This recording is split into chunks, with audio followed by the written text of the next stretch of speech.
I'm Caitlin with Caitlin's Creations Photography and Design, and this is my booth at the show today. A little bit about my business. I've been in business for a little over 3 years now, which is great. I've been chosen for the cover of the Wedding Guide 3 times in a row, which I'm super excited about. Before I opened my doors, I concentrated on getting a graphic design degree as I learned under other photographers for about 5 years or so. So I've got a lot of experience in the field and I love what I do. I'm kind of a fresh face to San Antonio. And one of the things that I love to do and my brides love is I give them a personal experience. So everything is all about them. I get to know them and kind of get to know their personality. And then when I design their invitations and their cards and their save the dates and their albums, everything's all about them. So it's nothing cookie cutter, nothing about that. So that's like a little bit of something special that you get with me.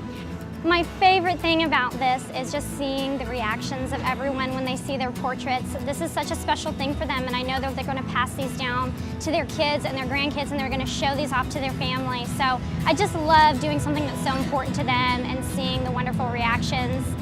So when you're ready to meet me and talk about your wedding, my phone number is 210-452-0784, and my website is ccportraitdesign.com. I'll see you soon. Bye.